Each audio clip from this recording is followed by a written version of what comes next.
Thanks for being here. Subscribe to Cheating Stories Best, so you don't miss new stories. Is the suspicious car outside the joint house a coincidence or not? Today's story with a similar plot. Enjoy it! I felt like I was carrying a piano as I ran down the dirt road that separates my property from my neighbors. All I wanted to do was take a shower, drink a cup of coffee, and eat a stack of pancakes. For a 65-year-old man, I'm in good shape, but staying there takes effort. So every morning, I get out of bed and go out onto the road. I run 3 to 6 miles, unless the weather is too bad. This morning, as usual, I saw a beat-up pickup truck that belonged to my best friend and neighbor, Wilton Jones. As the rattling, wheezing truck passed me, Will smiled and waved. Maybe I was overthinking everything because I was tired from the run I had just finished, but I really didn't like the way he smiled. He smiled that smile people give when they think they know something bad about you. What bothered me was that Will wasn't some kind of jerk, he was my best friend. The city was full of idiots, but as far as I knew, Will was not one of them. It's funny how one small detail can stay with you for hours after the moment has passed. That smile, differing from a friendly one by only 1/4 of an inch in the movement of the lips and the slight change in his eyes, remained with me. Thinking back on it, it was that smile that really started the second phase of my life. As I turned the corner onto my property, I noticed my wife, Maddie, walking into the house from the garage. As I called it, it was actually an old barn where I kept my cars. My house was once part of a large farm. We bought just the house and 4 acres around it, including a fairly large lake and a small wooded area. The rest of the land went to a farm to the north, which was purchased by a large commercial agricultural company. Seeing Maddie come back into the house from the garage was a red flag. It's not that she can't walk back and forth as she pleases, it's just strange that she went to the garage early in the morning. When I entered the house, she was coming down the stairs. She stepped down the last step and leaned over to kiss me. "I had to force myself to get out of bed this morning," she said. "Did you just get out of bed?" I asked. "Yes," she said sheepishly. "I somehow can't get ready in the morning. Maybe I went to bed too late yesterday after the children arrived. But don't worry, you go take a shower, and I'll prepare breakfast for you when you return." I just stood there and looked at her. "Come on, Grandpa," she exclaimed. Maybe I'm not the only one who has trouble starting the day today. Maddie cannot be called classically beautiful, and at 63, she's not as attractive as she used to be, but I love her like there's no tomorrow. The wrinkles at the corners of her eyes always make it look like she's smiling, even when her mouth is in a frown. She's a girl from the village who remained thin, although we both gained a couple of extra pounds as we got older. She doesn't have big breasts or a big fifth place, but her legs have thickened over the years. I love her body the way it is and wouldn't change a single feature for any amount of money. Maddie has a kind heart and will never say anything bad about anyone. 40 years later, I can honestly look back and say I'm glad I married her. So, I put aside the fact that she had just told me a blatant lie and walked up the stairs. As I climbed the stairs, I saw a vision that stopped me. Long, wet blonde hair lay on the shoulder, covered with a robe. 2 thin hands lifted the hair and combed it with their fingers, trying to prevent tangling. Innocent blue eyes found my face, and despite the fact that their owner is almost 40 years old, she smiled like she had just been caught with her hand in the cookie jar. And although I'm embarrassed to admit it, that smile filled me with lust. "Sorry, Dad," she smiled. "I used your shower because your son shaves in ours, and I don't want those hairs all over me." "Anytime," I said. "It's the smartest thing my son has ever done." She rewarded me with another one of those smiles. At the same time, a ballistically energetic figure ran out of the room at the end of the corridor. He rushed between us without saying a word. "Dylan!" I called out, stopping my grandson. "Have you forgotten your manners?" "Good morning, Mom." "Good morning, Grandpa." "Is there any more food?" he asked, without waiting for an answer. He then went downstairs. Kate shrugged and smiled at me again before heading to her room to get dressed. As the warm water flowed over my tired muscles, my mind wandered. I couldn't get over the fact that Maddie lied to me. Just the thought of it made me furious. I got dressed and went down to the kitchen. Maddie must have heard me coming down the steps because as soon as I walked in, she placed a hot plate of bacon and 3 of her fluffy pancakes in front of me. I sat across the table from my son Matt and my beautiful daughter-in-law Kate. Maddie came up and hugged me. Kate smiled at us and pointed to the table. Both my son Matt and my grandson Dylan were too busy eating to watch. "Are you going to show me that kind of affection, Kate?" asked Matt as soon as I finished the pancakes. Matt said, and we all laughed. Growing up, Matt had the temperament of certain dog breeds. Everyone knew not to disturb him while he was eating. Dylan seems to have taken after his father. "Grandpa, can we go fishing today?" Dylan asked between bites. "I planned this," I told him after breakfast. Maddie grabbed me and smeared some ointment on my face and hands. "What nonsense is this?" I asked her. "This ointment is called sunscreen," she told me, then kissed me. "I'll have to kiss this face for the rest of my life. I need to make sure he's taken care of." "But we're just going fishing," I said. "We're not going to lie in the sun. Just let me worry about you for a little while," she smiled. "You are all I have." Dylan and I got into my truck. He looked longingly at the barn. "Grandfather, why don't we ever drive your car?" he asked. "I don't want my salon to smell like fish," I told him. He looked at my car again. I didn't blame him. In 2008, my 1993 Ford Mustang SVT Cobra was 15 years old. I bought it the year it came out and have been babysitting it ever since. Over the years, I have upgraded the wheels, supercharger, stereo, interior, and a few other things on the car to keep it current. It has also had a couple of paint jobs done. However, this car has always been my greatest pride, and I am careful about who and what I let into it. "Grandpa, what are you going to do with this car when you're too old to drive it?" he asked. "Well, then I'll just enjoy watching it," I said. "What will happen when you die?" he asked. I knew what he was hinting at and what he wanted me to say. "I haven't thought much about it," I said honestly. I love my grandson, but he wasn't a good fit for the Mustang. We fished most of the day, and by the time we got home, we were both tired from such a long rest. I know it sounds stupid, but you can really get tired sitting on your butt, watching the rod and talking. After dinner, I went for a walk with Dylan and his parents. They always wanted to see what we had changed in the house and grounds. My son Matt remembers many things that happened around the house and in our small town while he was growing up, and he tells us about them on walks. Dylan, as usual, asks question after question about my car. Finally, I break down and tell him that I will take him for a ride the next day, and if he is really good, I will let him ride for a while.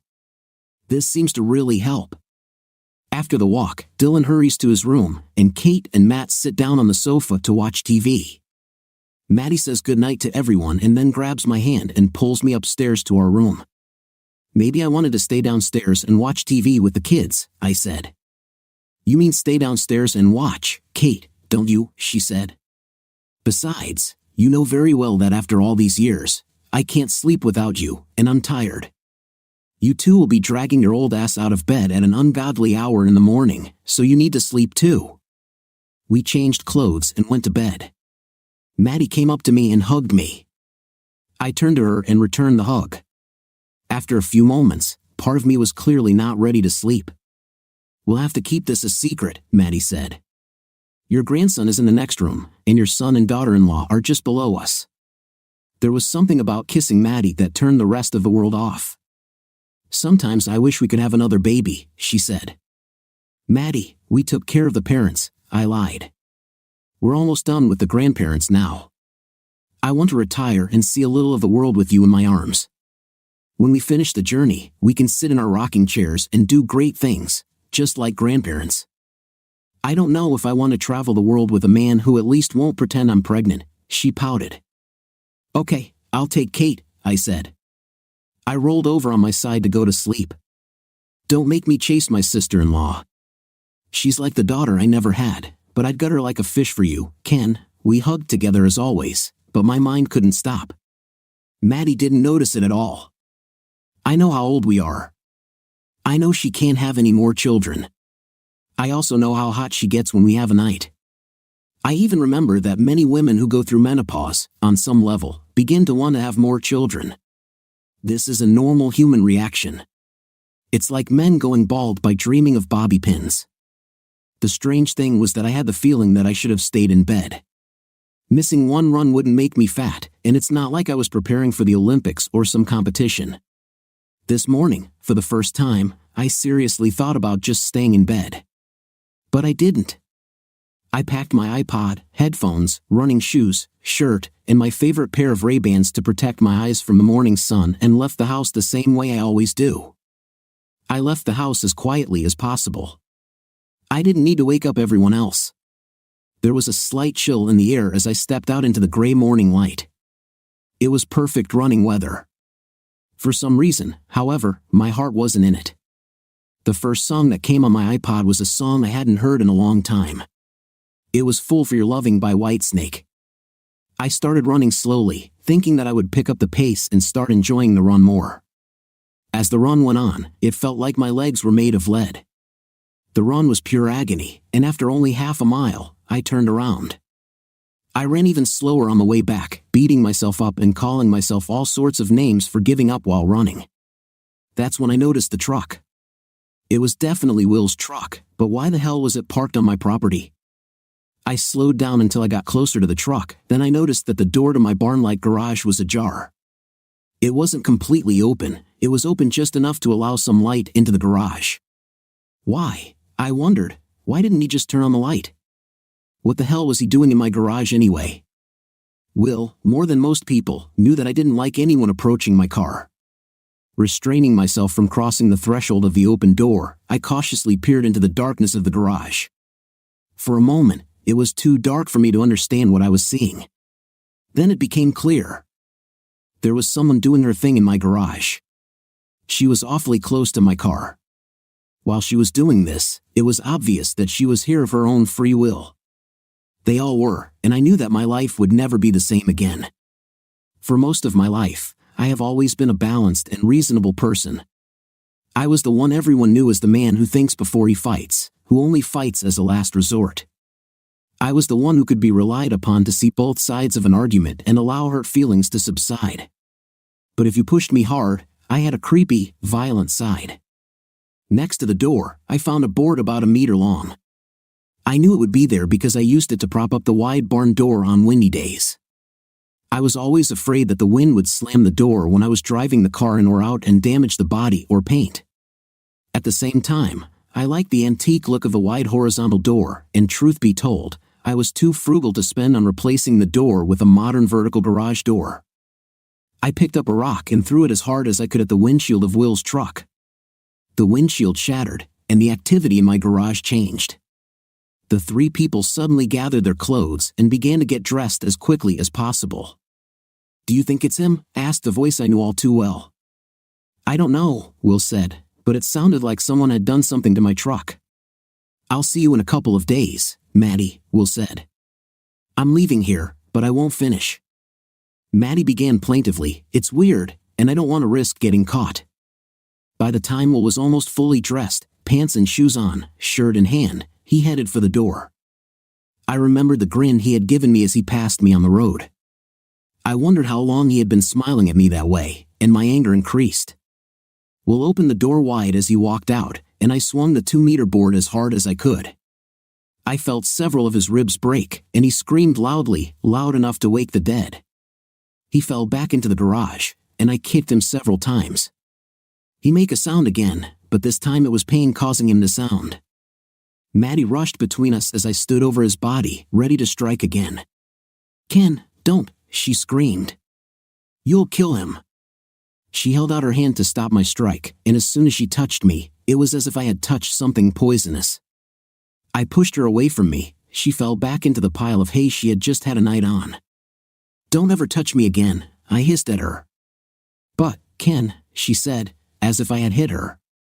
You don't mean." I turned and walked into the house, leaving her standing there. As I watched Ken walk away from me toward the house, a huge lump formed in my throat that I could not swallow. This couldn't happen. Ken couldn't really mean it. But he didn't really say anything. For the first time in 4 years, I didn't know what Ken was thinking or what he was going to do. His attack on his best friend left no doubt in my mind that Ken was angrier than I had ever seen him. I needed to catch up with him and calm him down before he did something that could destroy our family. As usual, his mind was on practical matters in the moment. Despite how angry he was, he still needed a shower. That's where I found him.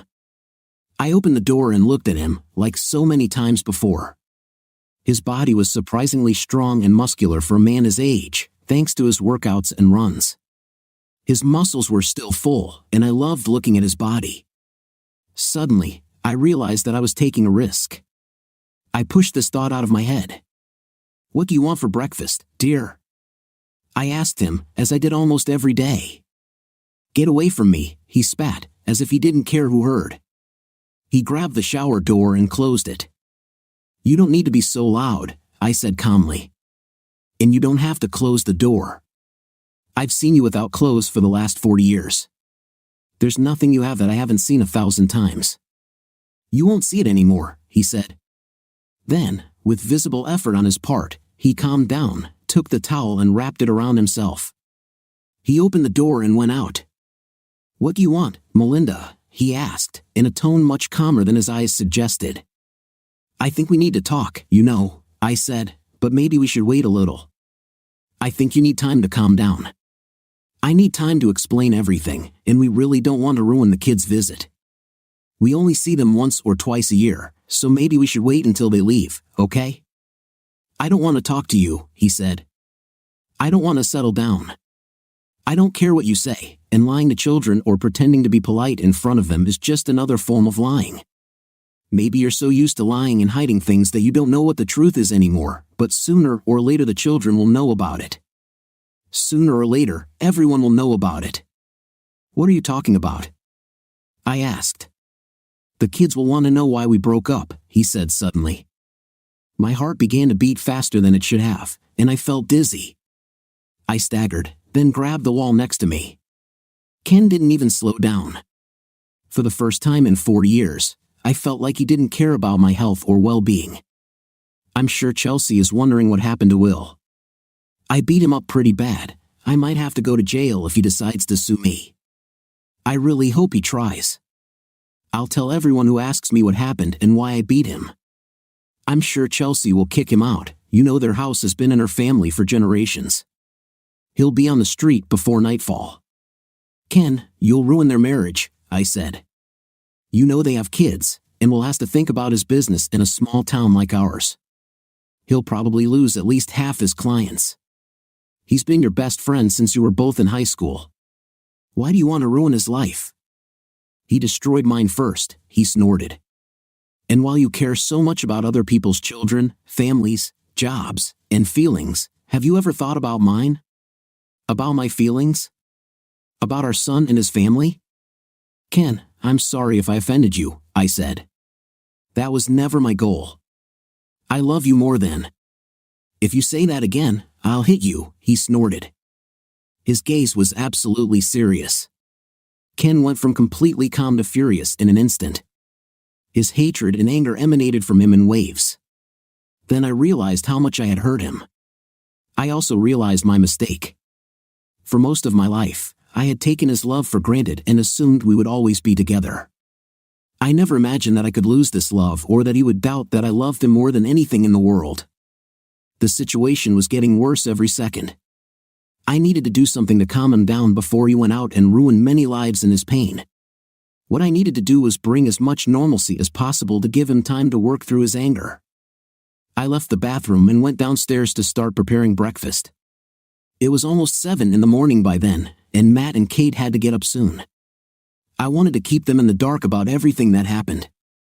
On the way down, I met Kate. "Hi, Mom," she said, looking at me. I understood why my husband was in love with her. My daughter-in-law was beautiful, but her beauty was not just external. Kate was one of the sweetest people I have ever met. Matt must have done something incredibly good in one of his previous lives to end up with a woman like her. "You're up early, honey," I said. "Yes, and still didn't achieve one of my goals," she smiled. Kate had a smile that could light up a room. "What goals have you set for yourself?" I asked. "You're on vacation, remember? I wanted to figure out the secret of how you make these delicious pancakes so easily," she said. but my first goal was to get my fat fifth place out of bed and go run with Dad, she laughed. If Kate's fifth place was fat, then the rest of us didn't stand a chance. Her fifth place was close to perfection. Honey, I'm sure Daddy would love it if you ran with him, but you might want to warn him ahead of time so he gets out of his usual routine. He goes outside and runs as if he's getting ready for a race. You probably don't want to run like that until you've tried it a few times, I said. She smiled, then I saw the thoughts swirling around in her head. She thought she could easily keep up with a 60-year-old man. The poor thing didn't even suspect. Kate and I had been in the kitchen for no more than 5 minutes when Ken came downstairs. He walked into the kitchen and hugged Kate, told her he loved her, and asked her to tell Matt the same. He wasn't dressed for work, so I started to worry. I became even more worried when he didn't say a word to me. A few minutes later, I heard the loud roar of Ken's Mustang. I'm not sure if Ken's anger made him drive more aggressively or if the car, as Ken and many of his Mustang-loving friends claimed, reflected his mood. If the latter was true, my husband was angrier than he had ever been in his life. I had mixed feelings. How many women over 60 can claim that a man loves them so much that he goes crazy at the thought of them with someone else? How many women over 60 can claim that their husband beat someone because of them? On the other hand, I was afraid. This situation, although seemingly minor to me, had the potential to harm my family. Everything depended on how I handled Ken. So far, my attempts to reason with him had failed. A different approach was required. Breakfast was a quiet affair. I made excuses by telling Matt and Kate that Ken had a meeting with a supplier who had come into town at the last minute. I told them it could be a long meeting if the supplier was really unhappy.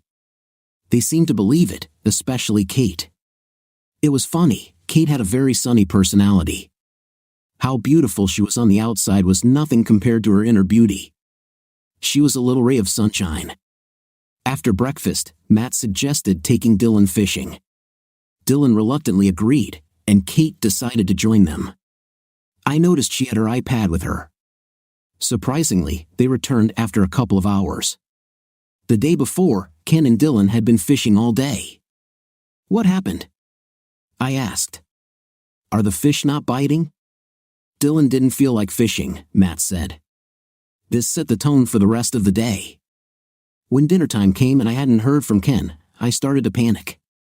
I didn't know what to tell the kids about why he wasn't there. I called him. The phone seemed to ring 100 times before he answered. What? He asked. The tone of his voice told me that I was the last person on earth he wanted to talk to, and it hurt. When are you coming back home? I asked. Who said I'll be back? He asked. My blood ran cold. Ken, do we really have to ruin Matt's vacation? I asked. Can't we just wait and deal with this after he leaves? You started all this. Why didn't you think about that when you brought your lover into my garage and had an intim with him? Ken said. Ken, we need to talk, I said. Can you please come home? Why would I go home? Besides, I'm doing what you asked, he said. Yes, but Ken, you owe me, I began. I don't owe you anything, he said. For 40 years, I gave you everything you asked for. I gave you my heart, my body, my mind, and all my love. And look where it got me. The most frightening thing about the conversation was that he was no longer angry. If he was still just venting his anger, I might not be so worried. But Ken was very calm, and he spoke very casually. It was as if he had thought everything through and was simply telling me the facts that he had deduced from some analysis or experiment. Immediately after dinner, Ken returned home. Matt and Kate rushed to greet him as soon as he entered the house. Ken sat down and talked with Matt and Kate for several hours. They talked about everything. I saw that Ken liked it. Kate asked about the photo on the mantelpiece of Ken in a hospital gown with Matt on his lap. Matt was so young that he didn't remember the details, he only remembered that his father was a hero. I remembered this too, and Ken truly was a hero. There was a birth defect in Ken's family that sometimes skipped a generation or two, but when it showed up, it was almost always fatal. Ken's brother had it. Ken donated his bone marrow to his brother Ben in hopes of curing him. The bone marrow transplant was partially successful. This gave Ben about 20 more years to live before the disease returned with a vengeance. Watching Ken talk to Matt and Kate, I realized that I just needed to be patient. Ken always did what was best for the people he loved. He would eventually forgive me, that was his nature. About an hour after that, Matt and Kate went to their room, and Ken came into ours. He was still dressed and barely glanced at me. "I just need to grab a few things," he said. "I'll spend the night at." "We need to talk," I said firmly. I decided that the best way to deal with him was to be direct and authoritative. This is how I used to deal with boys at school who couldn't share toys. Ken just looked at me. "Ken, we've been married over 40 years, I said. "We've been through good times and bad, but we've always been able to work through our problems. This time will be no exception. You left this morning without giving us a chance to talk about what happened. I think I deserve at least that. You should be the man I'll spend the rest of my life with. We're married, damn it. I think I deserve better. And I think I deserve better than to be married to the town," he blurted out. At least he spoke more quietly this time. "How long have you been having fun with my friends?" "How many were there, Ken?" "You need to give me a chance to explain." "It's actually not what you think," I said. He sat on the edge of the bed, as far away from me as possible. "I'm not contagious," I said. "You can't get infected from me." "Just yesterday, you liked to touch me," he said. His reluctance to touch me or be around me really hurt me. "Yesterday, I didn't know who I was married to," he spat. "Yesterday, I didn't know that my best friend was stabbing me in the back. Wait until I talk to Chelsea." "I thought you were going to let me explain," I said calmly. He simply sat back on the bed, moving further away from me. "Okay, I won't waste time," he said. "Ken, you were the first and until now, the only person I've had an intimate with. When we first started, it was scary and I never told you, but it even hurt. I only did it because you liked it so much and I loved you, so I endured it. It took time, but it became pleasant for me too. Everything changed when I reached my late 40s or early 50s, Ken. I even started to hate a night. You were wonderful, you never pressured me or tried to force me, and you never complained. Gradually, everything returned to normal. And then the problems began. It got to the point where I knew all your moves. I could literally predict how you would touch me and where. It just became routine. I probably wanted more from intim than this. There was also the fact that you were getting older and I just wanted more, Ken. There were nights when you gave me everything you had.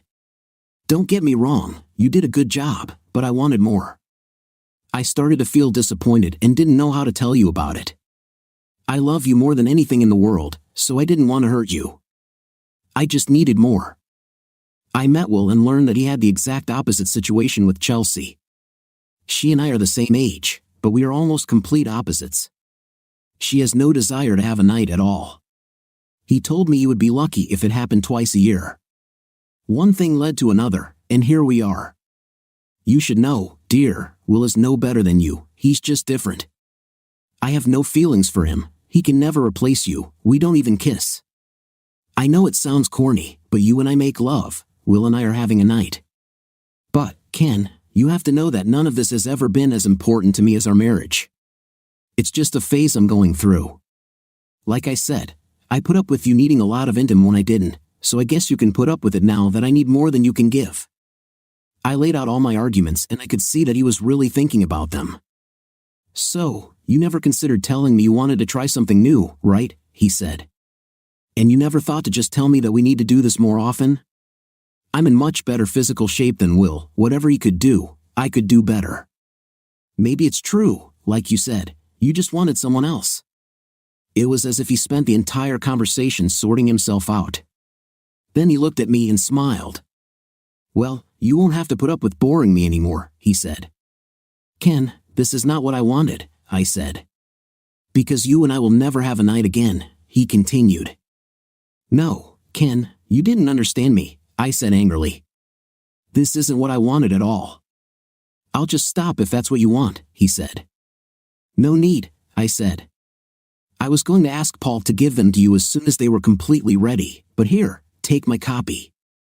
He took out folded papers from his jacket pocket. Why do I need them? I asked. Maddie, you were a teacher, he said. I'm sure you can still read. Ha, I said. Of course I can read. I looked at the dresser, found my reading glasses, and put them on. While I was putting them on, Ken went into his closet and started looking for something. He took a few of his things. I was too shocked by what I was reading to notice what he was doing. He left the room and returned a few minutes later. This time he had a bag and started putting things from his drawers into it. Ken, why are you doing this? I asked him through tears. I don't understand. I explained everything to you. I put up with what you needed. Why can't I have what I need? Because these are completely different situations, he blurted out. Like you said, when we were younger, I probably wanted more, but I had to settle for what you wanted to give me. But even then, I loved you so much that I didn't do what you did. I didn't go and find someone else to have an intim with. I didn't complete our relationship. I just took what I could because I loved you. He had a point. I never thought about it. Do you remember how you didn't like my habit of wearing work shoes at home? He asked. Yes, but what? Remember when I left the toilet seat up? He asked. Well, yes, but I. Remember how I went to the bar after work with the guys? He asked. I didn't like it, I blurted out. That's it, he said, as if he had concluded. What, exactly? I asked. Every time I did something you didn't like, or when you wanted me to do something, you were never shy to tell me. And every time it was important to you, I changed. Why didn't you give me a chance this time? He asked. Because I started. I struggled to find the words. Because you just wanted to try someone else, he said. And as always, I will give you what you want, so you can try a night with whoever you want, whenever you want, in this wide world. Half the people are men now. I won't stand in your way. Ken, you were never in my way, I said. It's all just a mistake. It's a misunderstanding. No, that's not true, he said. You have all the facts, Maddie. You know everything that's going on. You knew that Chelsea had no interest in Knight. You knew it well enough to discuss it with Will, but not well enough to discuss your needs with your husband. I'm sorry, but you only seem to know enough to get what you want. You seem unable to honor the vows we made when we got married, so I'm releasing you from them. But I don't want that at all, I said. And I don't want to be married to a cheater, he said. But I'm not a traitor, right? The uncertainty in my voice sounded weak even to me. I filed for divorce under the no-fault law, he said. We'll split everything in half. I want to keep it as simple as possible, Maddie. I'm not giving you my house. It's been in my family for almost 100 years. However, at the same time, I don't want to see you in trouble or suffering, so you can live here until you die or until you start a new relationship. Of course, I can't control who you end up with, and I'm not interested in that, but you have no right to bring your men here from time to time. If you violate this condition, you will be immediately evicted from the house. Ken, I don't want a relationship with anyone but you. You're too far gone, I said. It was only intim. We were supposed to be together forever, but now after 40 years, you want to leave me. Actually, Maddie, you abandoned me. You pushed me away so you could, he began. It was just a night, okay, I said. I admit I was wrong, but what is intim, Ken? I did it with Will 2 or 3 times a week while you were running. You were running longer than Will and I were together. Let's say Will and I were together 20, but he said, there's nothing. I blurted it out before he could finish. I spend more time in a week having a night with you than I do with Will, too, I wanted to say, but I never agreed to share you or have a part-time wife, he said. And again, you never even gave me a chance to voice my opinion on this. You started this without my knowledge or consent because you knew I wouldn't agree. I already told you, I'll stop, I said. Go back to boring intimate with me, he asked. I could never force you to do that. But Ken, I love you. I don't want us to break up, I said. And that's the problem, Maddie, he said. I loved you so much that when I saw you with Will, I lost my temper. I'm glad you stopped me because otherwise, I would have killed him. My anger was like a red-hot flame, but it burned away all traces of the love I once felt for you. And even if I could somehow return this love, I would never be able to trust you again. You better stay with Will. Just don't be so stupid as to ever bring him to my house. Otherwise, you'll end up on the street after you die or when you can't take care of yourself. The house will go to Matt and Kate if they want it. After them, it will go to my brother Ben's children, he said. What do I tell Matt and Kate? I asked. Do as usual, he said. Come up with something that, ignoring all the facts, will allow you to do whatever you want. I went through this alone. I watched helplessly as the person I loved more than anything in the world walked away from my life. He packed only the essentials. There wasn't much room in his Mustang. I wondered where he would go and where he would live. I hoped that things wouldn't work out for him and that he would come back to me. The next morning, I lied to the kids that Ken was having such serious problems at work that he had to leave town. I'm not sure if they knew anything was wrong, but the next few days were a real test. I tried to act as if everything was normal. I'm sure my pain showed through. A few days after Ken left, Chelsea came to see me. She was in tears. Will went to the hospital. He drove off the road and crashed his old truck into a tree. Fortunately, a local farmer found him quickly enough, she told me. He has several broken ribs and bruises all over his body. The main problem was that the accident exacerbated a pre-existing problem that had been plaguing Will for years. Will teetered on the verge of a heart attack for a long time. His blood pressure was also very high. As it turns out, when Will got into the accident, the damage to his ribs caused cardiac arrest. This meant that his brain did not receive blood for long enough, and as a result, Will fell into a coma.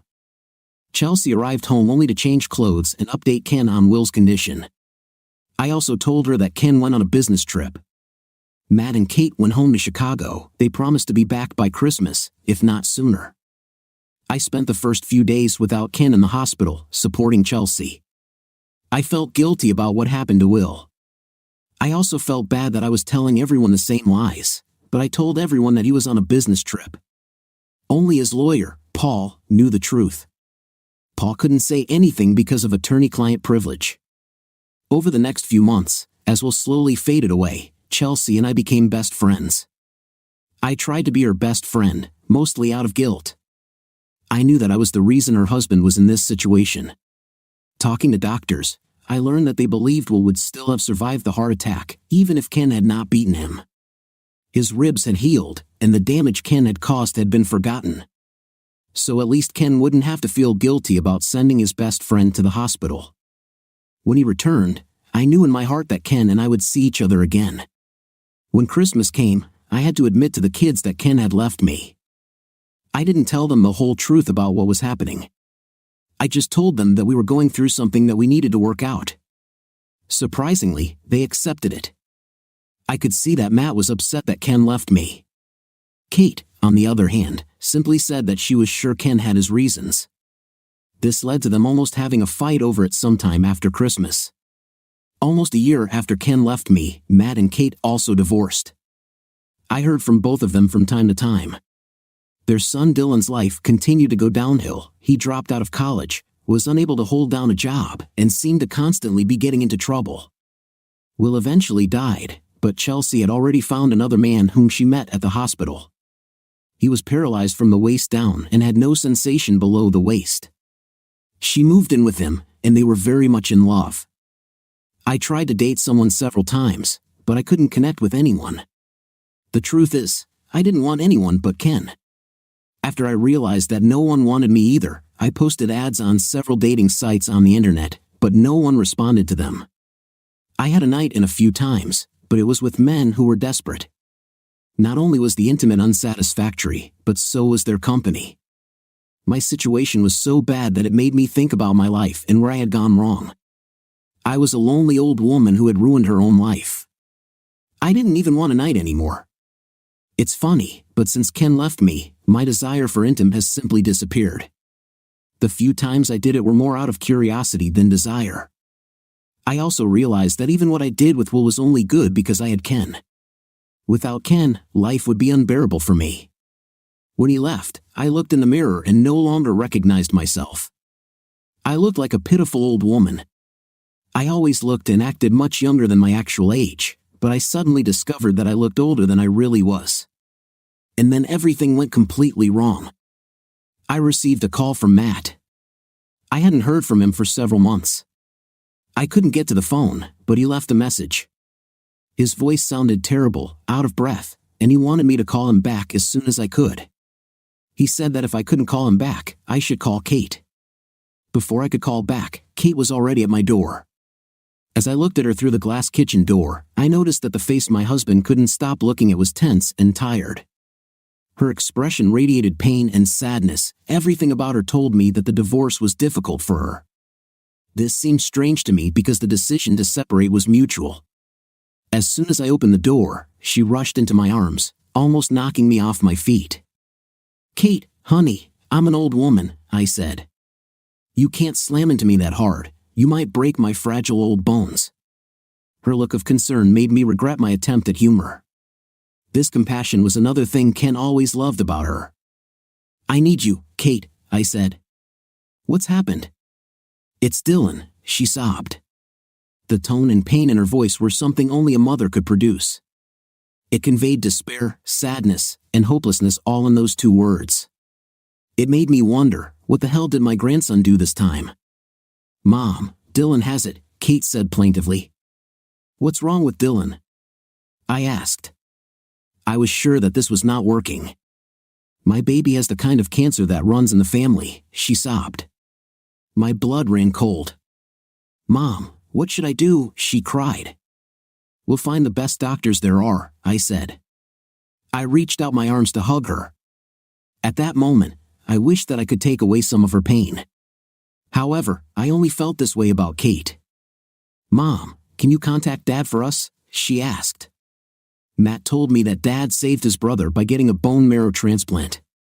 He has some antibodies in his bone marrow that helped keep it slow for a while. I just looked at her blankly. "Couldn't they use Matt's bone marrow?" "Or one of Ben's kids could do it," I said. "Matt has already been checked," she said. "He's a match, but he doesn't have the antibodies.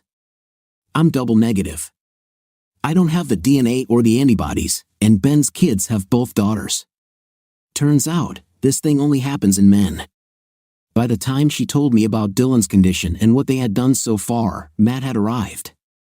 I have to admit, my son looked like hell at 46. Matt looked almost exactly like his father. The problem is that Matt is 22 years younger than Ken. Ken looked good for a man in his late 60s, but Matt just looked old. He saw Kate and went to her, they hugged, and Matt told her everything would be okay. No matter how strange it may be, it never got boring. Every time I woke up, I smiled. It wasn't like before. I could never go back to that. I could never go back to being a fool. I moved the leg that was thrown over me a little to the side, only for it to return to its original position or very close to it. Even in her sleep, Miranda seemed reluctant to let me go. "Where are you going?" she muttered sleepily. "The sun has risen," I said. "I'm going for a run." "I'll go with you," she said, sitting up in bed as she wiped the sleep from her eyes and stretched. She made me hold my breath. Her ample breasts jiggled a little as she restored circulation to the same arms that had been wrapped so tightly around me all night. She suddenly looked up and caught me looking at her. She smiled as she showed me the dental work that I was still paying for. I looked away. "It's okay, stupid, you have to look at me," she said, smiling. "I like the way it makes me feel when you look at me. When you stop looking at me, I'll be upset. I just don't want you to think that." I began. "God, what a fool you are," she exclaimed, hugging me as tightly as possible. "You're not like that. No one has ever treated me the way you do. Things were pretty bad for me until you came my way. Have I ever told you?" I said. "Every day," she said, "and I love you too, Randa." You brought my smile back. I didn't think I'd be happy again until... "Will you ever let me finish my sentence?" she asked. "I was going to tell you a new fact about Miranda's life." "I'm not sure I can believe what you're about to say," I told her. She looked at me with bewilderment. I grabbed her and pulled her towards me. I had forgotten how easily she could be scared. However, after the life she went through, who could blame her? You don't even know how to pronounce your name, I told her. Your name is not Miranda, but Mir. Miranda. Don't make me correct you again. You're the only one who calls me that, she said, beaming. Her smile lit up the darkened room. That's how it should be, I said, with playful anger. Kenny, no one else wants me, she said quietly. Randa, are you high? I laughed. Have you ever looked in the mirror? They don't want me, fool, she said, pulling me even closer. They just want a night with me. You mean, like me last night? I chuckled. It cost me a punch to the stomach. Ken, I'm not sure you even know how to have intim, she laughed. This time, the memories of my past came through my happiness. I remembered being told how boring intimate was with me, the woman I thought I'd spend my whole life with. It still hurts seeing my expression. She immediately reacted. Kenny, I meant that anyone can have a night. Intim is physiological, something that happens between two people. Kenny, no one has ever made me feel the way you do, she said. Can I actually tell you what I wanted to say in the first place, Mr. Fool? She asked, the playful addition of Mr. before Fool told me she was back to her usual mood. Please continue, my lady, I said. So, you already know my history with men and with people in general, she began. My life is not like the life of most women. But did you know that you were the first man I went for? You were my first boyfriend. Okay, this sounds too schoolboy. You were my first serious romance. I was shocked. For a long time, I didn't know what to say. I didn't know what to think. After 4 years of marriage, I was still learning new things about her. Now I understood why she held onto me so tightly. She was afraid of losing me as much as I was her. On paper, nothing worked for us. I'm in my 60s, approaching 70. Miranda is 43. She is 4 years younger than my son. And for some reason, she reminded me of my sister-in-law Kate. But I never told her about this because Miranda is very jealous and also suffers from an inferiority complex. But despite the fact that mathematics were against us, our common needs and similar views and characters fused us together in a way that I could not have expected. How is this possible? I asked. She just shrugged. I want you to be my last, she said, so quietly that she seemed to think I wouldn't hear. Miranda, do you want to marry me? I asked her, finally getting out of bed. For a long time, she did not say a word. I looked back to see that she had covered herself with a blanket. I also didn't see her chest rise and fall. I tore off the blanket and took her in my arms. Her eyes were open in shock. Ken, you can't, she began. Don't say that, I warned. We've been through this before. If you start doing this again, I'll make you wash your mouth out with soap. Ken, do you really mean that? She asked. Of course, I said. We have plenty of soap. We have liquid hand soap, we have dish detergent, we have laundry soap, we have powder soap. Growling, she said, grabbing my hand. Not this part, fool, the other part. And stop swearing. It sounds funny when you do it. Randa, you are, I started again.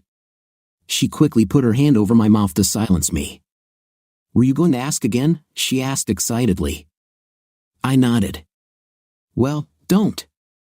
I mean, you can't, not like that, she said. Oh God, you're such a fool. I love you so much, and this, I should probably tell you now. Oh God, this is terrible. Your timing is terrible, mister. Her outburst was typical of Miranda. She cried and at the same time smiled widely. Miranda, what's going on? I asked. Do you want me to play a Marvin Gaye album, Ken? Kenny? I should have told you this a couple of days ago, but I didn't know how you would react, she said. I mean, you're old. Okay, that's not what I meant. I mean, you're old, but hell, I'm old too, in a way. I'm older than you, and damn it, Randa, are we getting married or? Grrr, I tried to squeeze out. I really tried not. Not yet, fool, she blurted out. Anyway, can I? Well, Randa, do you love me, or? I began. Of course I love you, silly, she blurted out angrily. Can you shut up long enough for me to tell you that we're going to have a damn baby or not? I was stunned. I didn't know what to say. But I'm old, I said in shock, and then my brain seemed to stop functioning. Are you sure I'm the father? I tried to stop when I realized I was asking, but it was too late. In the space of 3 seconds of my mindless babbling, I had seriously damaged the trust we had built over the last 4 years. Miranda jumped out of bed and ran to the bathroom, crying. I heard the lock click as soon as I reached the door, and the sound of her sobs tore at my heart. Randa, honey, I'm sorry, I said. I'm just surprised. Can we talk about it? No, she sobbed through the door. Randa, move away from the door, I warned. I'm going to break down the door. I dropped one shoulder as I once did when playing football and rushed towards the door. I hit the door with all my strength. The door didn't budge, but I bounced away from it and fell backwards, landing awkwardly on my 5th place. Damn, this hurts, I said. You deserve it, she laughed. She left the bathroom with tears running down her cheeks. Are you okay? I'm not sure, I said. I need to stay in shape, Miranda. Damn, I'll have to play baseball and football again. Damn, I've always been bad at basketball. Please tell me my kid won't play football, I said. I may be old-fashioned, but football, it's not the main sport. And neither is hockey. She tried to lift me up, but I pulled her down next to me on the floor. I wanted to tell you a couple of days ago, she began. You know, maybe he'd be interested in running NASCAR, I said. Now, this is a sport for my son. I wasn't sure how you would react, she said. I swear to you that in these 4 years that we have been together, no one else has touched me. This is truly your child, Ken. And to tell the truth, I wanted it. You will be the best NASCAR driver in history. I exclaimed. What if it's a girl? She asked. Then she will be the first real female NASCAR driver and the first female NASCAR champion, I said. I'll teach her to drive as soon as she's born. I said, maybe she'll learn to walk first, Miranda asked. She smiled again. Now you're just being silly, I said. She doesn't need to be able to walk to drive. She hugged me again. Ow, that hurts, I said, rubbing my sore shoulder. What did you expect, fool? She asked. All our doors are made of solid oak, and you are like 1,000 years old. She'll drive a Ford, I said. No daughter of mine should drive a Chevy. Ken, she began in a low voice, do you really want me to marry you? I tried to ask you twice, didn't I? I said softly. I didn't want you to think that you had to marry me for the baby. Randa, I asked you before you told me about the baby, I said softly. I did it because I love you. Then ask me again, she said quietly. Miranda, the love of my life, will you marry me? I began, before she put her hand over my mouth again. Whiskey Tango Foxtrot, Randa. I blurted out. Don't swear at me in army jargon, you fool, she smiled. I'll say yes, but I don't want you to ask me like that. This is the only time I'm getting married, so everything has to be done right. You have to take me to a restaurant, and we have to be dressed up, and you've got to get down on one knee. We should start before you start looking pregnant and everyone in town thinks we were forced to get married, I said. To hell with them, she blurted out. Besides, everyone in town loves us. It's not like in Ohio where I grew up and you found me. Well, we still need to move fast, I said. I heard that plus-size wedding dresses cost more.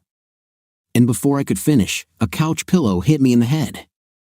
I didn't go for a run that morning. We went to breakfast where Miranda told everyone we knew that we were getting married. Surprisingly, no one was even surprised. In fact, most people we knew thought we were already married. The few people we told that we were expecting raised an eyebrow. Wow, I still have some left in the tank, huh? Our waitress Sally said, looking at me. I nodded and smiled until Miranda kicked me in the shin under the table. Ken, don't make me fight, Miranda blurted out as soon as Sally walked away. After breakfast, we went to a jewelry store in a nearby shopping center. Miranda chose the ring that I was to give her when I proposed that evening.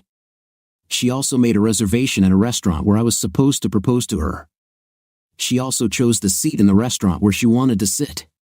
She chose what I should wear and made an appointment for us to go to a unisex salon that day where I would get my hair cut while she did my hair. She also told me to practice my sentence, and she wanted it to be creative, dramatic, theatrical, and most of all, spontaneous. "I'm only going to do this once, Ken," she said enthusiastically, "so it has to be perfect." "Maybe we should bring the TV cameras in here," I joked. "No, but I have Samantha Green's husband now," she said. "He'll be filming your proposal." "What if I do it wrong?" I joked. "Shall we do a second take?" "No, I'll just say no," she replied, "and your daughter, a world-famous NASCAR driver, will be born to unmarried parents." I knew my life would never be the same, but I welcomed what was about to happen. Looking back, I always felt like I had lost something important. Despite my happiness with Miranda, I always felt like the life and people I left behind were somehow better than what I have now. Don't get me wrong, I am so grateful to have Miranda in my life that I thank God every day. I always thought that I would be alone for the rest of my days. I especially never expected to meet her or anyone else so soon after leaving Michigan. And even then, because of our age difference, I never saw us together as a couple. And even after all these doubts, I didn't really expect marriage or anything. I always expected someone closer to her age to show up and take her away. We just parked my Mustang in her driveway and walked into the house. I left a small baggie with a ring box in the glove box of the Mustang. This way, we wouldn't forget it. Miranda, of course, decided that she needed to practice waving her hand with the ring so that it would catch the light and everyone would pay attention. She sent me outside to pick up the ring. "Ken," someone said from behind. The voice was familiar and full of emotion. The next thing I knew, I was being hugged. I looked into my ex-wife's eyes. My son stood next to her. "Damn it, Meline, what are you doing here?" I asked in shock. "We hired a private detective to find you," she said. "It's time for you to come home, dear. Your family needs you." "Yes, Dad," Matt said. "You're lucky that Mom even wants you back after you ran away from her." I just looked at him. "Matthew, you really should get your facts straight before you say anything," I said. "It makes you look stupid." "Ken, you have to go back," Maddie insisted, trying to change the subject. "Our grandson needs you. He has the same cancer as your brother." "What does this have to do with me?" I asked. "Get off my property before I call the police." I turned to go back into the house, leaving them standing outside. "But he's going to die," Maddie said. "Thousands of people die every day," I said. "And they all somehow die or even live without me." When Matt and I left, we were both in shock. None of us expected this to happen. Of course, I had a scenario in my head that I hoped would happen, but it was clear that even after 4 years, Ken's anger had not subsided. This was a good sign for me. If he's still so angry, it means he still has strong feelings for me. Maybe I can use this to get him to help Matt. "Mom, what's wrong with this idiot?" Matt shouted. "I always thought there was something wrong with him because he just walked away and left you. But now I think he's sick. Maybe he has dementia." Suddenly, a strange expression appeared on Matt's face. As we drove through the streets of an unfamiliar city, his smile only widened. When we returned to the motel where we were staying, his smile was so wide it resembled the smile of the Cheshire Cat.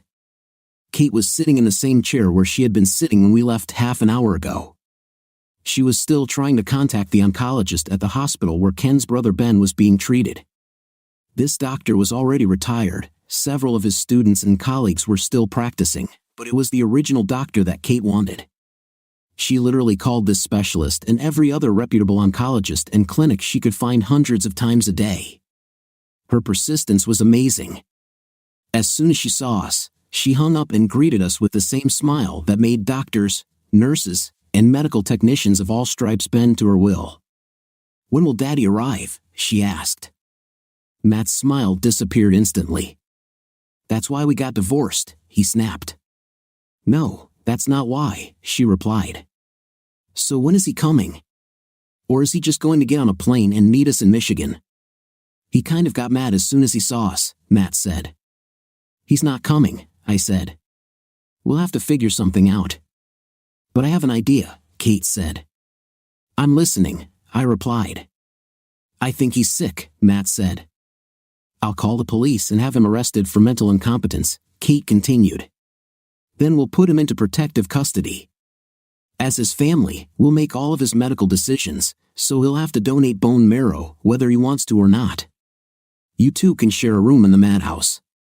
We won't do anything like that to Dad. The police will investigate his mental state, and when they find out he's okay, they'll let him go.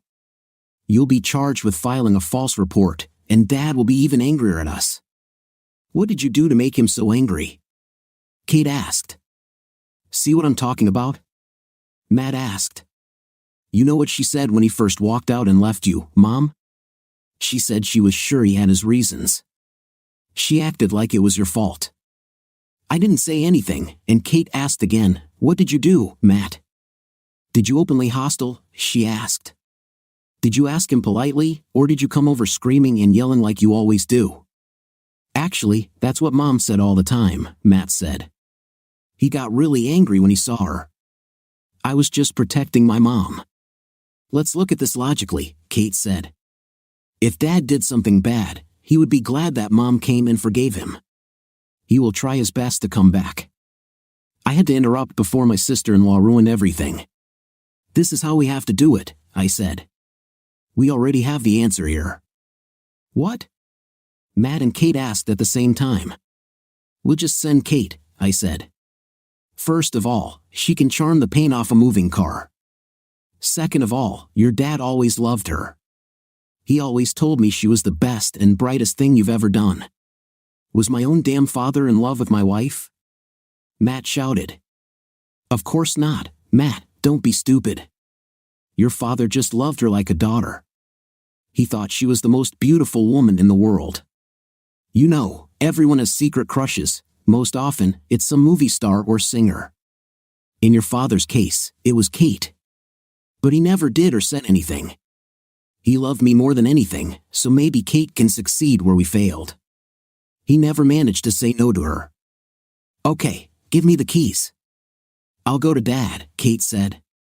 No, you're not going alone, Matt blurted out. Now that we know that you both are crazy about each other, you won't go to him without me. That's what I was missing. My wife is sleeping with my father. We're not married anymore, Kate said, snatching the keys. And there's nothing in the world that I wouldn't do to save my baby. I had just gotten out of the shower when I heard the doorbell ring.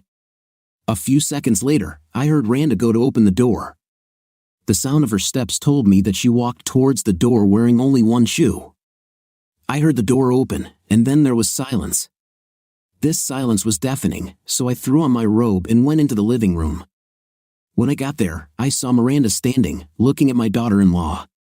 I should have known Kate would come, but at the time, I was too busy smacking myself in the forehead over something I should have noticed years ago.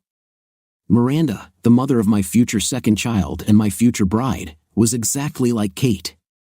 Of course, they were not exact doubles. Kate was much more refined and had many more opportunities in life and better conditions for developing her manners. Kate was taller and had that damn beautiful smile. Randa, on the other hand, had a curvy figure and a more rounded butt. If Kate's face could launch 1,000 ships, then Miranda's body could stop rush hour traffic. They had similar heart-shaped faces and almost identical beautiful eyes. Kate's eyes were as blue as the sea, Miranda's eyes were emerald green. Their mouths were the same, although their expressions were different. Where Miranda's mouth was usually a straight line, she could sometimes, when she was extremely happy, almost reach Kate's smile. At this moment, however, they were both irritated, and although neither of them made a sound, it was only the calm before the storm. All I wanted was to find shelter from the estrogen explosion that was about to occur. Miranda, what are you doing at my father's house? Kate screamed. As far as I remember, Miranda replied, your father was no saint, he was an alcoholic and he doesn't live here. You've probably slept with so many men that you've mistaken my father for someone else, Kate snorted. Oh no, I remember him well, Miranda said. I always remember people who were supposed to be my relatives but treated me like trash, especially those who disdained me in public and tried to get me into bed when no one was looking. Kate covered her mouth with her hand. She was shocked. Why are you surprised, Katie? You were no better. You were my favorite cousin, and you betrayed me just like everyone else, but it was more painful because it came from you. I admired you. I wanted to be like you. When you turned away from me. Miranda, I'm off to college, Kate said. When I got home, you were the talk of the town. According to everyone I talked to, including your parents, you slept with almost every guy in town, and many of them more than once. And you, of course, believed it, Miranda said. After everything we've been through. Miranda began to cry, and that was my signal. I walked over and hugged her, sitting on our couch with Miranda on my lap, rocking her. Kate, I think you should leave, I said. She looked like she was in pain, and I felt sorry. Dad, who is she to you? Kate asked. Everything, I said decisively. We had a very special evening planned for tonight, and nothing will stop it from happening. I already know what you want. I already told your husband and your mother-in-law that I can't help you. It was nice to see you again, but you really should go. Dad, Matt and I are no longer married, she said. And I don't understand what's going on between you and my cousin, or why you won't help your own grandson. There's clearly something wrong here. So, can you put off your special evening so we can talk? She smiled at me with all the power of her smile. No, I said. There's nothing in this world that I would stop or put off tonight for. Okay, we'll talk in the morning, she said. We'll sort this nonsense out once and for all. There's nothing to sort out, I said. Dad, please, she said. I know I'm not your real daughter, but I've always dreamed of being one, and I've always felt like one. So, for my sake, can we just talk and figure this out? No, said Miranda, and you can't take it away. If you don't leave us alone, I'll knock the sparks out of your skinny fifth place. Miranda, it's none of your business, Kate said. It's a family matter. Do you know what this is? Miranda asked as she waved, and her ring caught the light. I'm his family, and he's mine. We're going to get married, and we're going to, she trailed off. We'll always be together. I'll be here early in the morning, Kate said. I'll come alone. Maybe I can figure out what's going on between me and my cousin, then we'll all talk about the rest together. I have a feeling that a storm is coming. After Kate left, Miranda looked into my eyes. You don't love me at all, she said, tears in her eyes. You just love me because I look like her. Miranda, you are full of surprises, I said. If you don't come to your senses, I won't ask you anything tonight except to pass the salt. Oh no, you fool, she said. I need to cut down on my salt intake. I'm pregnant. Yes, but you're not pregnant alone, I said. Nothing has changed. I still love you more than anything in this world. My daughter-in-law, my son, my ex-wife, and my grandson can go to hell. You and our child are my family. Well, I'll invite my whole family to the wedding, she chuckled. Okay, I said. We'll send out the invitations as soon as you've collected all their addresses. But I thought you said you didn't have a family. I have you and our future NASCAR driver, she smiled. Sorry, honey, I need to get dressed. Our evening was exactly how Randa wanted it. It lacked spontaneity but made up for it in emotion. When I finally got down on one knee, all eyes in the restaurant turned to us. Before she could even ask the question, Miranda screamed yes so loud that some of the cooks came into the kitchen to see what had happened. I was not surprised when a special dessert was brought to our table. However, I was surprised when I saw the bill and noticed that it was on the house. I'd swear Miranda ordered it. When we got home, Miranda insisted on watching the video several times. She posted it on her Facebook page and downloaded it to her phone.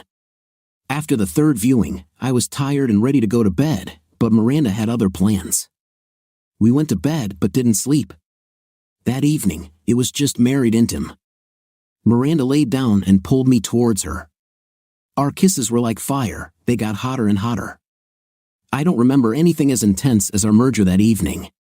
We woke up and went for a run. Well, I was running, and Miranda was following me on her bike. When we got home, with Miranda steering her bike with one hand and holding my hand with the other, we found Kate sitting on the porch, waiting for us. If she had something against it, she kept her mouth shut. She sat in the kitchen while Miranda and I took a shower. After our shower, the three of us made breakfast and ate it on the terrace behind the house. We had just finished eating when Miranda started talking. "I wanted to be you so bad," she told Kate. "I tried to act like you. I dressed like you. I did what you did. I even tried to talk like you. Your hair hasn't changed in over 20 years, and I think I'm still trying to be like you. You went to college. You didn't come home often, Kate. I started hearing rumors. You met someone special, and I wanted to fall in love.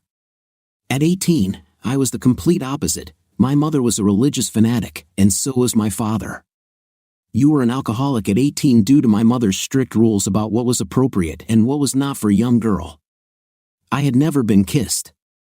The next thing I heard, you dropped out of school because you got married and were expecting a baby. Your life seemed magical to me. My side of the family couldn't send me to college. I had to work and earn money to try to send myself. I got a job at a restaurant where I waited tables, and my experience turned out to be my downfall. I worked a Super Bowl party at a restaurant and was dead on my feet after delivering hundreds of orders of wings, chips, beer, and everything else they had. I accepted the offer of a ride home from the guys.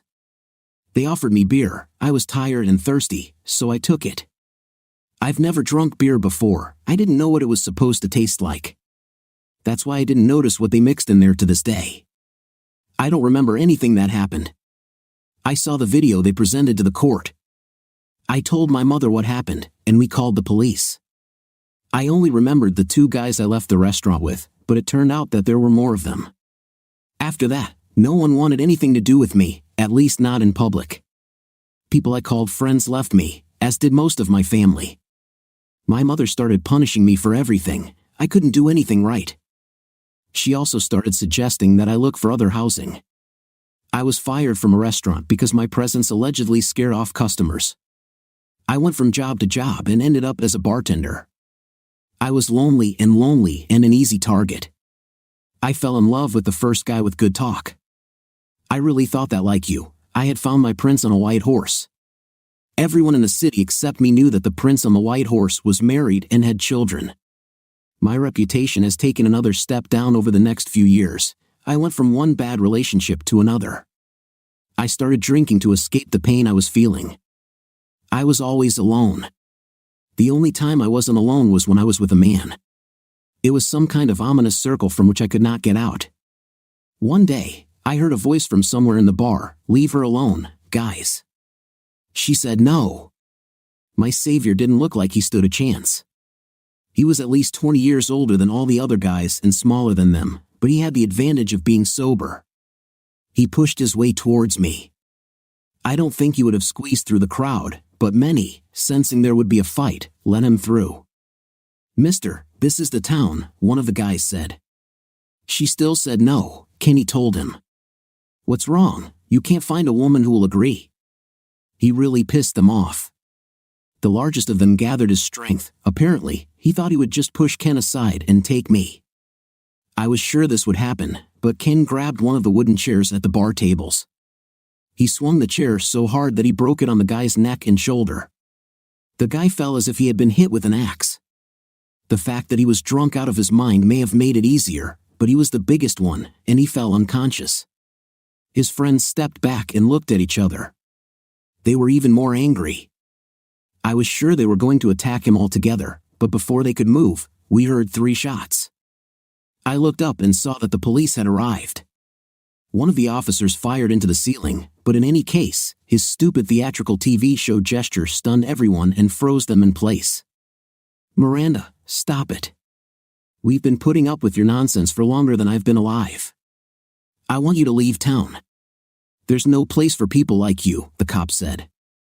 "But she didn't do anything," Ken said. "She was just working. Aren't you going to arrest them or at least press charges?" "Mister, we're not going to charge you with assault for what you did to that guy, but I think you should get in your Mustang and go where you were going," said the cop who shot. "Yes, drive carefully, sir," said the other. "You know what will happen if you speed, right?" "Nothing," said Ken. "It's a small town. You don't have helicopters. If I decide to speed, you won't catch me." He turned and left the bar. Everyone in the bar who heard this conversation laughed at the cops. When Ken left, one of the policemen who had to do something looked at me. "I thought we told you to get out of town," he muttered mockingly. "You're the reason for all this. Now get lost." "But I need to get my things," I said. The look he gave me was angry enough to break through even my stupor. I swayed from side to side and was pushed away by a couple of people until I felt two strong arms grab me as darkness descended over my consciousness. When I woke up, it was already the next morning. I woke up completely awake, and something smelled very nice. I felt better than I had in a long time, despite the hangover. In front of me was a tray of bacon, toast, and eggs. That's where the smell came from. I looked up into the kindest eyes I had ever seen. "Ready for breakfast?" he asked. "Uh-huh," I replied, trying to keep my mouth closed. "Where are we?" "We're about 50 miles south of the town I found you in," he said. "There's a Greyhound bus station across the street from this motel. I'll give you enough money for a ticket home. I think when this whole mess blows over, you'll be able to come back." I just nodded. My head was spinning. I loved the way he talked to me as if I was a real person and not just a thing. He looked good. There was real sadness in his eyes and pain too, but his eyes were very kind, and underneath this sadness, there was a feeling that he was usually a happy man. It seemed that something had taken this happiness away from him. While we ate, he didn't say anything, and neither did I. I wanted to find a way to show him how much I appreciated everything he did for me. "Did you like it? Was it good?" I asked. "What?" he replied. "You know, a night with me," I said. "Honey, we didn't have intim," he laughed. "You were in the bed. I was on the couch. I only took one room because I was afraid something would happen to you during the night." I was stunned, firstly because I had never encountered a man who had the opportunity to have a night with me and did not want it, and secondly because this guy was a stranger, and he really seemed to care about me. He could have easily just left me in Ohio. The most confusing thing was that he put me in bed fully clothed and curled up on this small sofa to sleep. "Where are you going?" I asked him. "Home, to your family?" "I have almost no family left," he said. "I'm going to a new place to start over." This sounded really good to me. I didn't have anything better, and something inside me told me that this was exactly what I needed to do. When I first asked him if I could go with him for a while, he sighed and nodded his head. I got the impression that he didn't want to be alone either. To shorten a long story, we drove across the country looking for a place that seemed good. When we arrived here, we realized that this was the place. We spent a month in a cheap motel before we bought this place. It didn't look like that at first. Ken and I did most of the work ourselves. I learned how to paint, plaster, and hammer nails. We also did most of the landscaping and, believe it or not, built this deck ourselves. It was just the two of us, a lot of YouTube videos, and some help from Home Depot. Ken and I spent a lot of time together, getting to know each other. He was an absolute gentleman the entire time we were together. The only thing I didn't like was that he insisted it wasn't his house, but ours, until I found someone my age who I wanted to be with. I constantly told him that I would never leave, but I had to do something. I've never had to make an effort to get a man interested. It was enough for them to look at my breasts, and they were already not indifferent to me. But with Ken, nothing worked. While we were building the house, I often wore the tightest t-shirts and shortest shorts I owned, but he didn't do anything. I knew he preferred women. We shared our life stories with each other back when we were traveling around the country. I knew he was divorced, but I never found out why he divorced his wife after 40 years of marriage. I still don't know. Then I started having problems. These southern women are all perfectly fake, especially the older ones. They instantly turned their attention to Ken right in front of my eyes, as if I didn't exist. These women began to come with pies, cakes, or any kind of food that, in their opinion, he should like. A couple of them even suggested double dates and brought their sons or even grandchildren to keep me company. I already knew about men like them. I simply smiled, crossed my arms, and refused to leave Ken's side. I started throwing out pies and cakes every day, then I just started being rude. There was one woman, let's call her Pillow Girl, who I noticed he was actually looking at. I looked at her and realized how women in Ohio treated me. She had huge, huge breasts but an equally huge belly. She simply knew how to wear a corset so tightly that I was surprised how she could even breathe, and she was only 10 years older than me. Every time I saw him look at her breasts, I saw red. She showed up one Friday night talking about a church party. I was working in the yard. Ken said he'd like to go. He went to take a shower and get dressed and left me with her. Once he was out of earshot, I smiled at her as sweetly as I could. She told me that I should think about going because there would be a lot of nice young men there too. I realized she was trying to be nice. She was too talkative. She told me that men always died earlier than women. She told me how difficult it was to find men in her age group, especially men who could not only move but could stand up. That's when the red I was seeing turned to black. I walked to the door and told her to get out of my house. Ken came back downstairs and looked around the living room. She's gone, I told him. Don't bring any more women home, Ken. You have everything you can handle right here. He told me he didn't think of me that way, that I was his friend. That's when I attacked him. I explained to him the facts of life. I told him he was mine and always would be. And then he did it. He wiped away my angry tears and calmed me down. Then he gave me, at almost 40 years old, my first real kiss. He just smiled at me and sat down on the sofa. He took the remote control and turned on the TV. I was still standing there with the stupidest look on my face. I was really angry.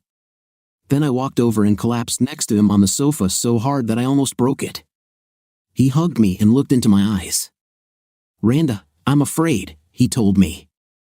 If I didn't know better, I would have sworn he was crying. I like waking up and walking down the hall to wake you up, he said. I like having breakfast together and arguing and cheering each other up when we're down. You probably don't realize it, but if I hadn't met you, I'd probably be a depressed and lonely old man. Intim is wonderful, but it's less than 10% of the relationship. It's probably the best 10%, but it's still a small percentage. But it also complicates things to a disproportionate degree. I just don't want to risk what we have, he said. What if we do this and it's not good? I'm just a regular guy, and you've been with a lot of guys who were probably a lot better than me. As far as I remember, this was the first time I just grabbed him by the mouth. I have a habit of just grabbing him by the mouth to shut him up when he says stupid things. I kissed him again and told him I would think about what he said. I brought him a beer while he watched TV and then went upstairs. I unloaded and reorganized the drawers in his dresser. I put my things in half the drawers. I also took up half the closet space. By the time his movie ended and he went to bed, I was already lying under the sheets waiting for him. We didn't have a night that first night, but we snuggled together and got used to each other's bodies. I told him I thought about his ideas. I told him that from now on, he wouldn't have to walk down the hall in the morning to wake me up because I'd be right next to him where I belonged. I told him that as far as intimate was concerned, even if all he could do was make me feel like I did when he kissed me, we'd be fine.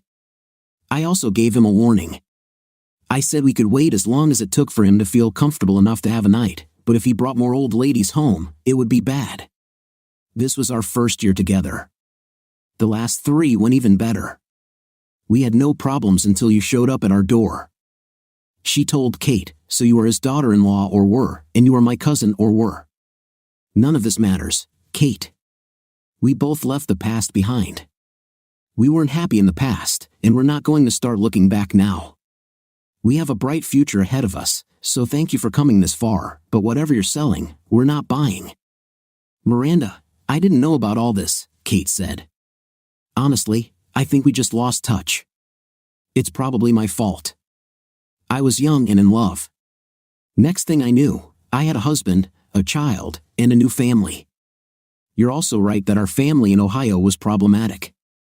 I knew that my father had problems with alcohol. This happened to many men in our family and in our city. It was a very working-class community. Almost all men worked very hard in physically demanding jobs with little or no chance of escape. Most of them did not live long. They were looking for any way to escape the monotony. Not everything they did was right. If I knew. Before she could finish her thought, the doorbell rang. Miranda stood up to open the door. I guess I stayed on the deck with Kate because I thought she was the one I needed to deal with. Kenny, can you come in here? Called Miranda. The tense tone of her voice told me something was going on. I ran into the house and into the living room. There I found Miranda at the open door. On the other side of the door stood Matt and Maddie. Oh, cool, I said. Kate came into the room behind me. I told you to let me handle this, she said. I didn't want to leave you alone with him, Matt said. What do you care about? She said. We're not married anymore. And whose fault is it? Matt shouted. You wanted a divorce. You asked for a divorce. I never wanted this. I just wanted you to fight for us. I just wanted to see how important I was to you so that you would make some effort to keep us, Kate said. Matt snorted. You were in love with my father even when he left my mother. You were by his side, and my mother told me that he thought you were the most beautiful woman he had ever seen. And apparently now we know why he left my mother to fend for herself. He found your damn twin and ran away with her. Maddie looked angry but didn't say anything. Come on, Matt, she said urgently. This is all too strange, said Kate. Mom, you just walked in here and saw your dad for the first or second time in 4 years. You just found out he lives with my cousin, and I think I was more shocked than you. What the hell is happening? Okay, we need to straighten out all this nonsense, I said. I have a life I need to get back to, and until we get this nonsense sorted out, you won't leave me alone. Let's all act like adults and go sit on my deck and talk about all this. We all returned to the deck as the sun rose higher. Miranda and Kate went back to the house and brought cold drinks for everyone while I pulled up the awning over the deck to create shade and make the space more pleasant. Once everyone was settled, with Matt and Maddie at one end of the table, Randa and I at the other, and Kate in the middle, we began talking. First of all, Matt, I never did anything to you. Why are you so hostile to me? I asked. Because you left your mom without any explanation, and because my damn wife was always disappointed in me because I wasn't as successful as you. I wasn't some hot business executive, so I could never compare, he said. Kate and I started laughing. Come on, Matt, Maddie said. They won't take us seriously. They laugh at us. It's all completely in vain. Dad, why did you leave Mom? Matt asked. And why the hell aren't you helping Dylan? I want to know that too, Kate added. You both loved each other so much, and then suddenly you disappeared. She didn't tell you anything? I asked. I thought she would just make me stay the bad guy. Well, like you both said, I loved your mother like there was no tomorrow. She truly was my whole world. But my world fell apart during that last visit. When you arrived at the old house, I went for a run and something told me to come home. I came back and found your mother cheating on me. It broke my heart. I have never felt such pain in my life. I just snapped. The man was my best friend, Will. Dad, Uncle Will died shortly after you left, Matt exclaimed. Damn, I beat him up pretty bad, I said. You didn't kill him, Maddie said. Will died from complications of heart failure. He had a massive heart attack. He did one noble thing, however. He told the sheriff that he crashed his truck. This explained why his windshield was broken and also gave a reason why he had broken ribs. You broke most of his ribs when you jumped on him, but he pretended to be in an accident to save Chelsea from finding out the truth about his cheating.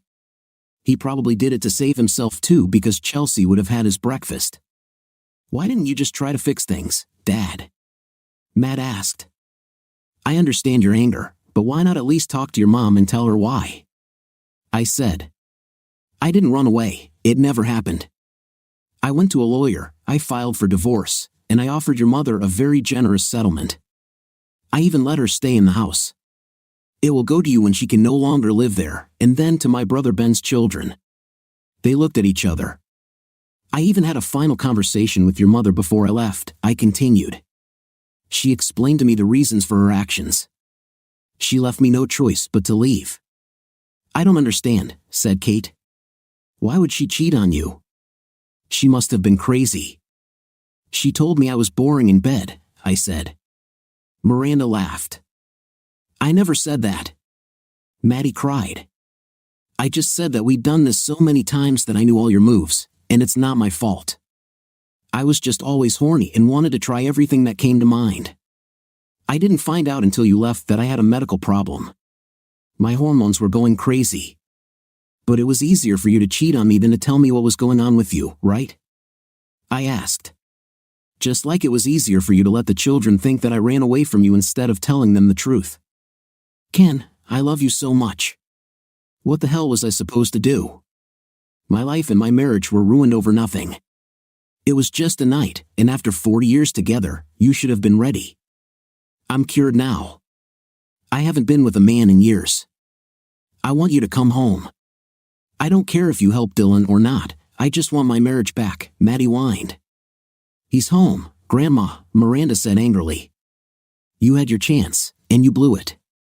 Get out of my house. He's not going anywhere. Who the hell is Dylan? I asked. Dylan is my son, Kate said quietly. He has cancer. The doctors are trying a lot of things. They want to try radiation therapy, chemotherapy, and nuclear medicine. Cancer is a genetic thing. The surefire treatment is a bone marrow transplant from someone in the family who has the antibodies to fight the cancer. It's hard, Miranda said. What do you want from us? Dad is a man with antibodies. He saved his brother's life. He can help. Hell no, Miranda said. He's almost 70 years old. Who knows what this will do to him? We're pregnant. I want my baby's father to be healthy and around when she's born. Kate and Matt were shocked. Maddie's eyes turned cold. Dad, why don't you help your grandson? Kate asked. And you, Miranda? He's your nephew. He's family. To hell with the family, Miranda snapped. The only family that matters is Ken and our baby. I can understand why you would feel that way, Miranda, Kate said. But Dad, besides Mom, what have we ever done to you? Katie, I love you, honey, I said. But ever since I saw him again, Matt has looked at me with anger because of his jealousy and the lies his mother told him. He didn't even give me a chance. But Matt isn't Dylan, Kate said. What did my son do? Katie, your son was there. He knew what his grandmother was doing for a long time and never told me. He betrayed me just like she did. No way, Ken. You can forget about marrying that girl. As soon as you step foot in church with her, I will arrest you by law. You ran away from me, Maddie said. No, I didn't run away, I screamed. And you know it. You left me a lot of money, she smiled, and you filed the papers. But in our state, those papers have to be signed and turned in. I didn't sign them and didn't turn them in. When your lawyer called to ask about the status of the procedure, I told him we changed our minds. You really should have left it to the poor man to contact you before leaving to look for a clone of his daughter-in-law. Everything began to unfold quickly. Miranda screamed and lunged at Maddie. I saw her move but was too slow to react. Miranda only managed to hit once, but her wild attack nearly knocked Maddie's head off. Maddie fell back into her chair, and Matt jumped up, trying to protect his mother. Kate stood in front of Miranda, who was screaming for me to let her go. Matt looked up to see a very angry Kate. Kate, honey, I still love you, Matt said. And now I understand that you were right about everything. I should have paid more attention to you. My father did nothing wrong, but I can't let that woman hurt my mother, even though my mother is wrong. Matt, I still love you too, but this isn't about us. This isn't about your mother. This is about convincing Daddy to help my baby, and your mother is getting in the way of everyone, Kate said. I don't care if we don't get married, Miranda screamed. I could barely contain her. We're already doing well. Our life was perfect until they arrived. Our child will be raised by two parents who love him. I want all these people to leave my house now. You heard her, I said. Kate and Matt picked up Maddie and carried her out of my house. I spent the rest of the evening reassuring Miranda that everything would be okay. Unfortunately, things don't always work out the way we want. I returned to Michigan to check on my divorce. I went to the same lawyer, and even though Maddie lied about the first divorce, there was nothing he could do about it. He told me that I could file again, and since I had been away from home for over a year, I could file for abandonment, even though I left. The problem is that the process will take from a year to a year and a half, at least, especially if Maddie tries to dispute it. And that's what Maddie did. She hired her lawyer and signed a statement stating that we had a family meeting just a few days ago. I had to admit that it was true. I went to Dylan. My grandson was the same spoiled, selfish child he always was. He was almost 30 years old and still had not taken any responsibility for his life and actions. You'd think the first words out of his mouth would be some sort of apology for contributing to the breakdown of my marriage and nearly ruining my life, right? He sat in the dirty apartment that Kate paid for, smoking a cigarette. He looked at me and smiled. "Mom made you come back and give me the bone marrow, right?" he asked. It took her long enough. It was all I could do not to hit him in the face.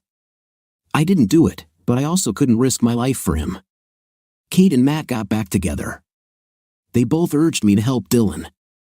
I could tell Kate and Matt were disappointed and angry with me, but there was little they could do. They did try to take me to court, but due to my age and my ability to act much weaker than I was, they were unable to do so. Radiation therapy and other treatments weakened Dylan. It was the height of irony that Dylan died not from cancer but from a virus on the very day my daughter Danica was born.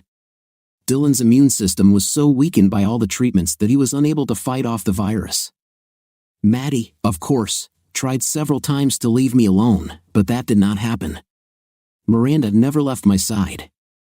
We even approached the coffin together. Matt couldn't say much. The strangest thing is that besides the 5 of us, almost no one was present at the funeral. Dylan didn't have many friends. Kate was so depressed that she fell into severe depression. She cut all ties not only with me and Miranda, but also with Matt. Apparently, their few short months together had shown her that he hadn't changed. Because Maddie didn't allow the divorce to progress, I talked to Miranda. I told her that it doesn't matter whether we are legally married, as long as she wore my ring, we were husband and wife. After that, I turned my attention to Maddie. I begged her to let the divorce progress. She refused. She even offered to have an intimate with me in front of Miranda and our lawyers. Maddie shouldn't have done that because she made me angry. I had no choice. I did what I always did. I gave her exactly what she wanted. I refused the divorce. This meant that I did not have to abide by the terms of our agreement, and since Maddie didn't work while we were married, all the money she had was earned by me. I still had access to the accounts. I withdrew all the money from the accounts and left her penniless. She received another check before I removed her name from my retirement account. It seemed heartless and cruel, but I liked it. She showed up at my house and screamed at Randa and me, so I arrested her. My next step seemed even worse, but it made sense to me. Looking back on the life I walked away from only caused me pain. Miranda and our daughter were my life and my future. Connections to the past no longer had any value. With that in mind, I sold the house right out from under Maddie and left her homeless too. I know this house has been in my family for all these generations, but there comes a time when we need to stop looking back and start looking forward. I'm not sure what Maddie does for a living now or where she's staying. It's been about 5 years since all this happened, and I have my own problems. As I write this, I'm sitting on the porch watching my daughter Danica do laps on the large oval driveway we built in front of the house. She's 5 years old and seems to be tired of her heavily modified Power Wheels Mustang. She has already started organizing her own little races on this track every Sunday. She never loses, she even outruns the boys. I know Miranda will be mad, but I'm sure Danica is ready for the go-kart. My little girl is as beautiful as her mother but seems to have inherited my evil streak. Those NASCAR boys have a tough task ahead of them in 14 years. I just hope I'm still around to see it. What do you think of our story today? In my opinion, it was not a pleasant situation on my husband's part, but he was able to get out of it and move on with his life. What's your opinion? Write in the comments. See you in the comments.